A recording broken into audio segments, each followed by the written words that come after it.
the impacts of compression on file sizes and so forth over the course of this lesson. Quick starter activity, 3 anagrams. I'll pause so you can pause on this slide, see if you can work those out. Okay, so specification content. We need to look at the need for compression and the two types of compression. So we have lossless and lossy as types of compression. You need to be familiar with those two types of compression and actually when they're most appropriate and what the uses are. So we'll cover those off in the course of this presentation. So firstly, compression is the idea of reducing a file size.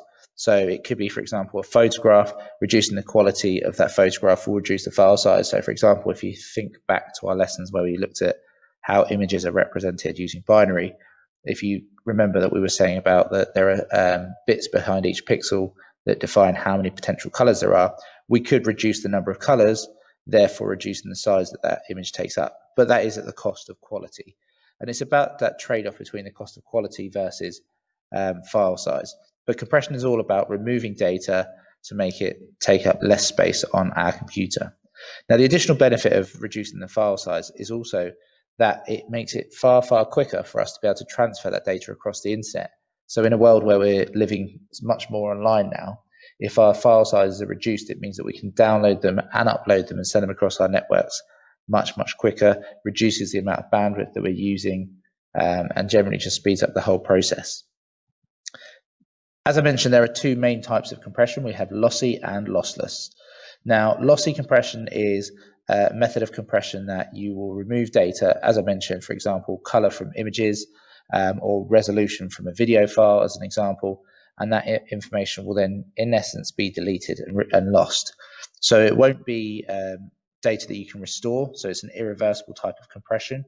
It does reduce the quality of that file, but generally speaking, when we think about things like files like audio, video, or images, you can afford to reduce the quality and still have the information that you're trying to present being able to be understood. If you think about videos on YouTube as a really good example of this, watching a video in 1080p, so full HD, versus watching it in 720p or just standard resolutions, quite often you're still able to make out what's going on in that video and understand it without much challenge or complication.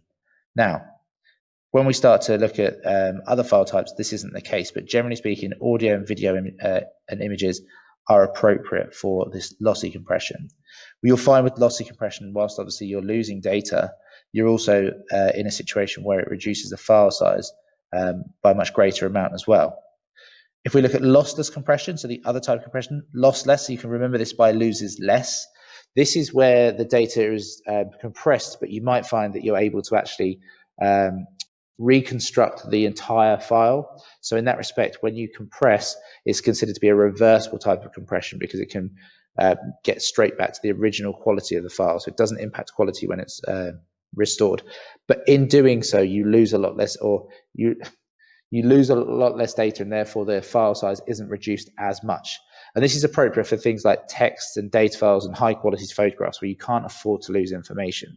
So where in lossy compression, as we mentioned, you're actually deleting and removing data permanently, that's not really appropriate for things like text files. You couldn't reduce the file size by reducing all of the vowels, so A, E, I, O, and U, because it may not make the file at the end make any sense. So it is a case that you need to be mindful of the fact that these types of files may need to be able to be restored back to their original file. So if you think about, for example, coding, if you were to compress your code and delete pieces of the code to reduce the file size, the code wouldn't then in theory run. So there are scenarios where lossy and lossless are more appropriate. And it's generally speaking, a kind of rule of thumb is that if it's an audio, video, or image, you can afford to lose some information with things like text or data files. And if you want a high quality photograph, then really lossless is the best and preferred method, so you're not losing any data. Now, this is where it will become an interesting one, because if you're watching this video, chances are this video may have some compression applied, and therefore it may not be so obvious the differences between these examples. So it may well be that you want to reflect on the slides to actually look at this as a side-by-side comparison in its sort of true format. So on the left-hand side, you've got the original image. On the right-hand side, you've got the lossless compressed image. And in this example, you can see that there's no sort of discernible difference between it. You can see the file size is reduced marginally, so by 104 kilobytes, using lossless compression, but the actual image itself hasn't lost any data.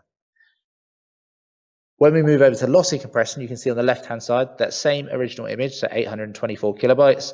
When we start to look across the two comparable images, so we've got lossy compression at 50% and then lossy compression at 80%, you can see that the file size is almost 10% of that of the original file on our middle image.